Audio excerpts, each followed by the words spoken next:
On My Way atau Pesugihan, part 12-14. Gak lama mobil bos datang, gua masuk lalu bos bilang, "Ga, ini dari guru lo, kita pulang ke Cibinong." Guru wah minum itu, banyakin zikir. Sepanjang perjalanan hati gua gelisah, gua jadi penakut. Jam setengah 12 sampai resto.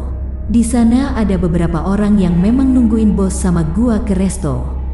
Setelah itu mereka pulang ke mes. Gua sendirian di resto. Badan gua panas, gua mandi. AC gua nyalain tapi tetep aja badan gua kepanasan. Gak lama gua denger ada yang nangis. Si R nangis di dekat tangga. Gua tanya, "Kenapa nangis?" Dia bilang, "Aku kan udah bilang jangan kemana-kemana. Kenapa pulang ke Sukabumi?" Yah ilah, gua juga nyesel udah pulang. Gua gak ingat, beneran dah. Gak lama wajah si R ngelihatin gua terus kayak yang ketakutan gitu. Dia pergi. Dalam hati gua ngomong, gak jelas. Saat itu, di belakang gua ada suara aneh terus ada bayangan yang gede banget. Gua lihat ke belakang. BNGST, ampun dah. Ada buto ijo yang ukurannya gede banget. Dia bilang, "Jadi kamu yang memenggal kepala bangsa saya." Badan gua lemes, gua udah gak bisa nahan kaki gua sendiri. Gua duduk di hadapannya, gua nangis. Dia bilang, "Kamu berani datang ke wilayah saya. Sekarang kamu nangis, baca doa." Tapi buto ijo itu gak mau pergi juga. Gua udah gak punya pegangan lagi, gua gak bisa apa-apa lagi. Gua gak bisa manggil siapa-siapa lagi, gua gak bisa molor lagi. Selama 30 hari, gua gak bisa apa-apa. Dia bilang, "Kamu tahu hukumanmu apa?" Gua geleng-geleng kepala. Gua bilang, "Gak tahu." Dia bilang, "Hukumanmu sama seperti bangsaku yang kamu penggal kepalanya deh." Dia mendekat ke arah gua lari, gua ambil tas. Di sana gua keluarin air pemberian guru gua. Pas gua mau minum, buto ijo mukul gua. Botol yang ada airnya itu pecah. Gua baca doa tapi buto itu gak pergi-pergi juga. Ah udahlah. Pasrah gua. Sedikit-sedikit badan gua melayang. Gua lihat kanan kiri. Ternyata badan gua diangkat sama buto yang lain. Gua mau diapain ini? Ya ilah. Masa gua mati sama yang beginian? Rambut gua dijambak. Lalu saat itu terlihat cahaya yang terang banget. Dalam hati gua ngomong, "Yah, apa gua dijemput malaikat maut?" Setelah itu badan gua terlempar kena tembok. Bukan main, rasanya mantep bener dah. Kepala gua berdarah. Pas gua lihat, lah, Nyai, gua denger Nyai ngomong, dia melakukan itu untuk Dewi Lanjar. Jika bangsa kalian tidak terima, temuilah Dewi Lanjar. Buto ijo itu marah. Dia minta Nyai gak ikut campur. Nyai ngehalang-ngehalangi mereka. Lalu, Nyai bilang, 3 kepala bangsamu yang dia penggal akan aku ganti dengan kepala lagi. Kamu mau berapa kepala manusia? Setiap tahunnya banyak manusia yang mati di Laut Selatan. 3 kepala, 5 kepala, 10 atau 30. Di situ gua nangis. Kok Nyai baik banget sih sama gua? Ya salam. Buto ijo itu bilang, "Kenapa kamu bela manusia pengecut itu?" Nyai bilang, "Dia satu-satunya manusia yang menolak pemberianku, menolak memujaku. Aku mau dia terus hidup sampai dia mau menjadi budak di kerajaanku." Buto ijo bilang sama Nyai, "Baik, tahun ini bawakan aku 9 kepala manusia." Nyai jawab, "Aku berikan nanti, tunggu saja di Gunung Gede. Orang ini yang akan mengantarkan kepala manusia itu kepadamu." Lah Nyai, "Kok gua?" Lalu Nyai bilang, "Jangan sembarangan, dia masih ada kekerabatan dengan Surya Kencana, penguasa lain tempat kerajaanmu berdiri." Buto ijo bilang, "Pantas dia bisa penggal 3 kepala bangsaku dengan mudah. Aku akan datang pada Surya Kencana untuk meminta pertanggungjawaban." Setelah itu buto ijo pun menghilang. Gua senyum-senyum sendiri. Dalam hati gua ngomong, "Hehe aman ii." Nyai bilang, "Manusia bodoh. Sudah diperingatkan jangan pulang, masih saja pulang. Kalau bukan karena karuhunmu, aku tidak sudi menolongmu. Tahun ini kamu jangan pernah datang ke Laut Selatan. Kalau datang, Mungkin satu dari 9 kepala manusia yang akan kuberikan kepada bangsa buto itu adalah kepalamu. Gua bilang, ampun Nyai, terima kasih sudah membantu. Nyai pergi. Gua berdiri, gua masih kesakitan. Gua pegang kepala, masih berdarah. Tangan gua juga terasa berat. Pas gua lihat, idih, tangan gua warnanya ijo. Gara-gara dipegang buto ijo nih. Dasar kacang ijo. Gua ngambil sapu dan bersihin botol yang pecah gara-gara diamuk buto ijo. Pas gua mau buang pecahan botol ke tong sampah yang ada di dapur. Bukan main, gua kaget. Gua loncat sambil teriak, bangun-bangun makan nasi ama garam. Iya, gua lupa kalau malam di dapur itu ada pocong. Pas gua balik badan, suwe. Apes banget sih gua. Di depan gua ada Ayu. Iya, cewek yang di pabrik itu. Cewek yang masih ikut kerja padahal dia sudah mati. Dia tanya, Pak Arya masih pakai kalung dari saya? Gua jawab, iya. Buset deh, gak tahan gua. Dia bilang, kenapa Pak Arya gak pernah ziarah ke makam saya? Pak Arya lupa sama saya. Gua bilang, iya, nanti aku ziarah. Kalau libur. Di situ Ayu naik tangga lalu hilang. Buset deh, kalau ada uji nyali, gua ikutan dah. Lumayan dapet duit. Gua tidur tapi hati gua gak tenang. Gak tahu dah jam berapa gua tidur. Bentar banget kayaknya. Jam 9 udah ada yang gedor-gedor lagi. Gua bangun. Gua kerja lagi. Sekitar jam 3 sore, guru gua telpon, ini saya di Cikaret, mau ke resto. Restonya sebelah mana? Gua tanya. Bapak di mana? Biar saya jemput. Setelah itu gua jemput guru. Saat di resto dia tanya, airnya udah diminum. Di situ gua ceritain kejadian semalam. Gua lihatin tangan gua yang agak kehijau-hijauan. Di situ guru bacain doa lalu gua dikasih air. Air Zam-Zam. Guru bilang, kamu sih pakai pulang segala. Gua bilang, kan saya nganter bos ke rumah bapak. Dia tanya, saya kan bisa kesini sendiri. Terus kujangmu di mana? Gua jawab, saya titip ke Nyai. Lalu guru bilang, ya udah, ini pegang. Gua dikasih sesuatu sama guru buat jaga-jaga. Kok bisa datang ke Cibinong? Apa guru datang buat gua? Bukan. Kemarin malam kan gua nganter bos ke rumah guru. Guru datang ke resto buat bersihin resto sama rumah bos. Bukan sengaja datang buat gua. Cukup lama guru sama bos ngobrol sebelum guru pulang. Dia bilang ke gua, itu ada air Zam-Zam. Seperti biasa, dicampur terus pel dari lantai 3 sampai bawah. Setelah resto close, gua berdua sama chef yang pel resto. Setelah itu, chef pulang ke mes. Gua mah di resto. Setelah guru gua datang dan sesudah dibersihkan, gua aman sejahtera di resto. Gak pernah lagi gua lihat sesuatu di resto. Menjelang Ramadan gua berhenti kerja. Mempersiapkan sesuatu. Selain itu gua mau ngejar pahala 1 tahun. Libur lebaran, banyak temen yang ngajak main. Main ke pantai selatan, gua nolak. Ada beberapa alasan. Selain gua puasa Syawal, gua juga inget ucapan Nyai yang memperingatkan gua kalau tahun ini gua dilarang ke pantai selatan.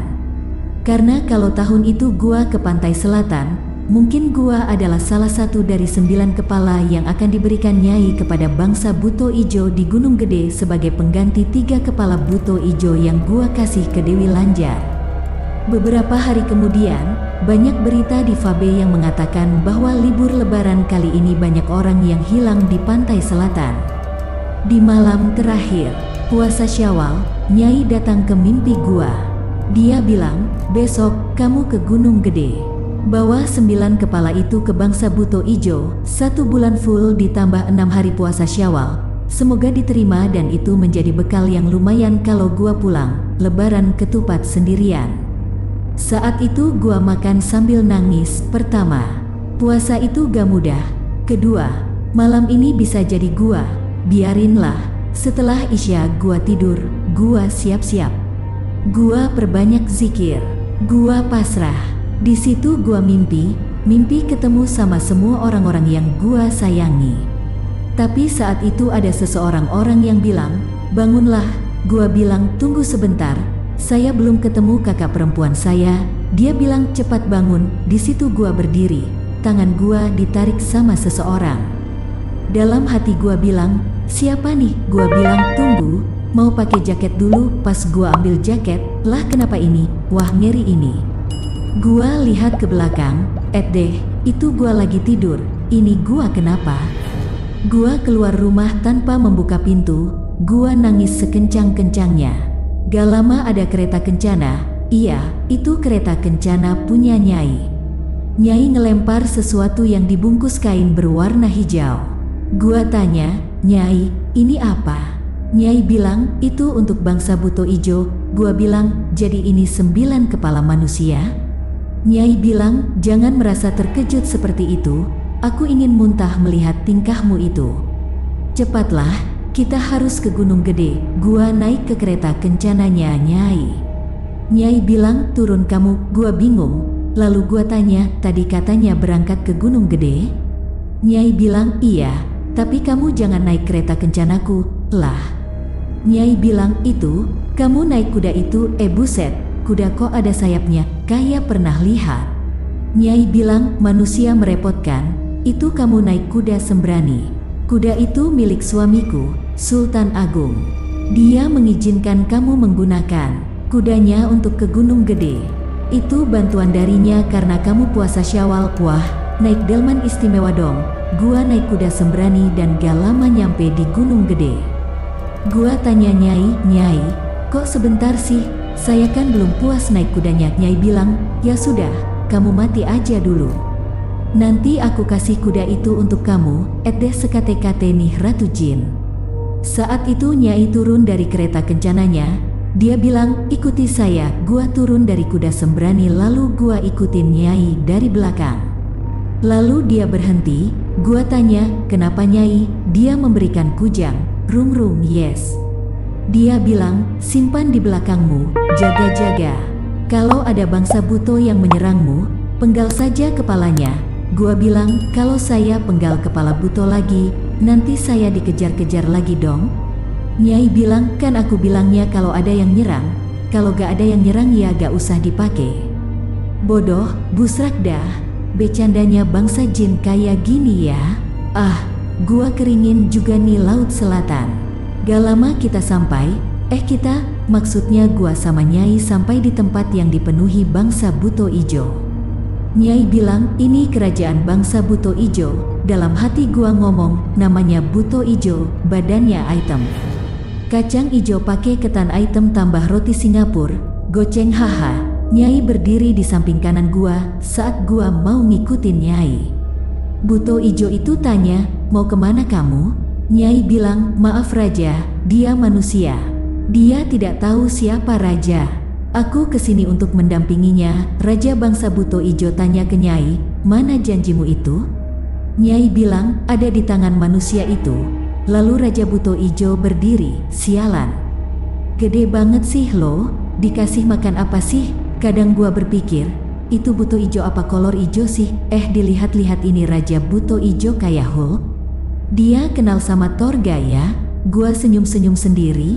Raja tanya, anak Adam, kenapa kamu tertawa? Gua nunduk. Gua bilang, ampun Raja, ini Raja 9 kepala manusia yang saya bawa untuk Raja sebagai permintaan maaf saya yang telah memenggal 3 bangsa Raja.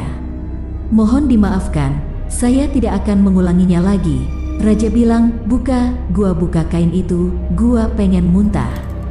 Gua gak tahan lihat kepala-kepala itu, mana baunya udah busuk banget. Gua merem, gua juga tahan nafas.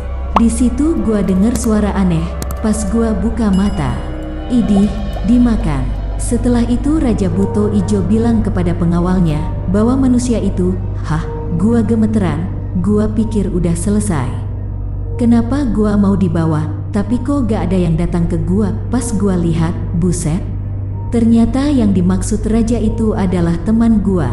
Raja buto ijo itu bilang sama si, gara-gara kamu, anak itu berani memenggal kepala bangsaku. Dia membawa 9 kepala manusia untukku. Kamu mau memberiku apa? Temen gua bilang, istri-istri saya banyak. Silahkan tuan pilih yang mana. Di situ Nyai tanya ke raja, urusan kita sudah selesai bukan? Aku harus pergi. Raja Buto Ijo bilang, silahkan pergi. Bawa serta anak itu. Pas gua mau pergi, temen gua bilang, Raja, saya akan persembahan istri pertama saya untuk raja. Idih, tolol. Gua kesel kan ya, gimana pun juga dulu gua pernah suka sama cewek itu. Gua berhenti jalan, gua tanya sama Nyai, Nyai, boleh saya memukul teman saya itu? Nyai bilang, bunuh juga boleh. Berani, gua keluarin rum-rum, gua gores jidat temen gua. Di situ gua dipegang oleh beberapa bangsa Buto Ijo. Raja bilang, lepaskan, biarkan mereka selesaikan urusannya nanti. Kalau nanti lihat orang yang jidatnya ada garis panjang bekas jahitan sampai kena mata kirinya, mungkin itu temen gua. Nyai naik ke atas kereta kencananya. Saat gua mau pulang, Nyai bilang, kamu jangan dulu pulang, ada yang mau bertemu. Kamu tenang saja, malam ini kuda sembrani milikmu, dia akan mengantarmu kemanapun kamu mau. Saat itu angin kencang, gua duduk di bawah satu pohon yang besar. Lalu, dia mengucapkan salam, gua lihat ke belakang gak ada siapa-siapa. Pas gua lihat ke atas, idih, ini cewek cakep amat. Tapi ngapain diem di atas pohon? Dia bilang, perkenalkan, saya Nyimas Dewi Anggatri. Terima kasih sudah mau menunggu. Hati gua deg-degan. Apakah ini cinta? Dia menuruni pohon. Ih, amit-amit dua. Wajah sampai pinggangnya manusia tapi kakinya bentuk ular. Dia bilang, kamu bukan pemujaku, jadi aku tidak bisa merubah wujud ke bentuk yang lain. Ini wujud asliku. Kamu tidak keberatan kan? Enggak, lu disono gua di sini. Pahit. Gua tanya, ada perlu apa? Dia jawab, aku mau mengajakmu bekerja sama. Gua bilang, ogah, saya mau pulang. Pas gua naik kuda sembrani, dia bilang, akan menumbalkan istrinya. Wanita itu masih ada di hatimu bukan? Apa kamu rela dia mati dengan cara seperti ini? Di depan mata gua kayak ada TV. Jelas terlihat kalau cewek itu ditumbalkan. Dia bilang, setiap malam wanita itu akan digunakan oleh anak Raja Buto Ijo. Lalu dia akan mengandung anak Buto Ijo dan akan menyusui anak Buto Ijo sampai dia mati. Bagaimana? Apa kamu akan diam saja? Air mata gua keluar karena gua diperlihatkan akhir hidup istri pertama sih. Di situ gua bingung, mau nolongin tapi harus kerjasama dengan makhluk ini. Gua pergi, dia bilang, jika berubah pikiran, temui aku. Gua, baik Nyimas Dewi Anggatri. Dia bilang, panggil aku Nyi Blorong. Hah? Gua masih di sana. Gua lihat Nyi Blorong naik ke atas pohon. Tak lama ada seseorang yang datang. Dia Eyang Surya Kencana. Dia bilang, cukup, jangan. Percaya, Nyi Blorong hanya ingin kamu memujanya. Tujuannya satu, kujangmu itu.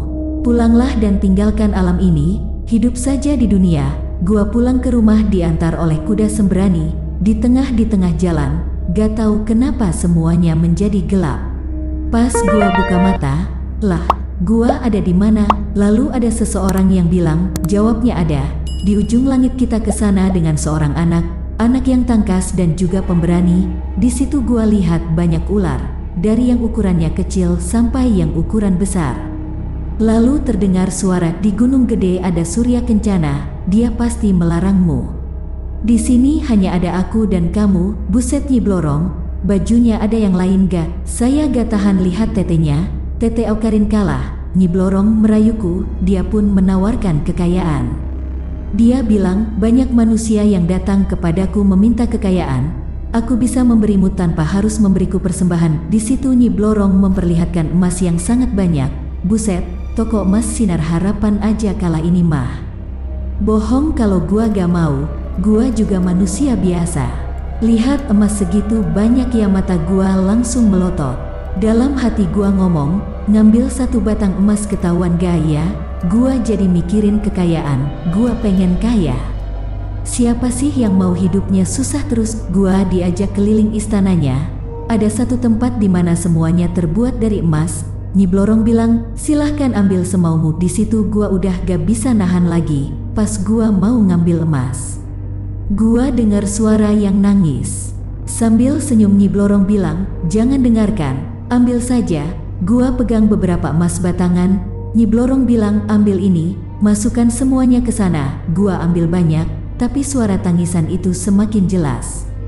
Gua lihat sekeliling, Nyi Blorong kayak yang salah tingkah gitu. Gua curiga ada sesuatu, lalu ada yang berbisik, pulang, Arya pulang. Saat itu gua bilang, saya pulang dulu, nanti saya kesini lagi. Nyi Blorong tarik tangan gua, dia bilang, jangan dulu pulang. Semua emas itu milikmu. Suara tangisan itu semakin kencang, gua juga dengar teriakan, gua lari. Nyi Blorong ngejar gua. Saat gua dikejar Nyi Blorong, tiba-tiba ada Nyai di depan gua. Dia bilang sama Nyi Blorong, waktumu sudah habis, aku sudah bilang. Dia sulit ditaklukkan, biarkan dia pulang. Saat itu semuanya menjadi gelap, gua susah nafas. Badan gua kayak ada yang mukul-mukul gitu. Gua dengar ada nyebut nama gua, ada yang bilang, bangun, bangun, ada yang nangis juga. Pas gua buka mata, hah, kok banyak orang? Nyokap gua nangis, semuanya pada nangis. Gua tanya, kenapa, ada apa? Kesini-sininya gua dikasih tahu kalau selama 3 hari ini gua gak bangun-bangun. Beberapa hari kemudian, guru datang ke rumah gua. Guru bilang, kamu sudah melewati batas. Ada baiknya kamu meninggalkan semuanya, jangan lagi seperti ini. Ingat saat kamu tersesat 2 hari gara-gara Repta, kemarin 3 hari? Mau sampai kapan? Mau nunggu berapa hari lagi? Sudahlah, cukup. Makin menarik dan penasaran dengan cerita selanjutnya kan? Terus pantengin channel Asal Gawe. Jangan lupa like, komen, subscribe, dan bagikan, serta tonton video lainnya. Salam sehat dan sukses untuk semua.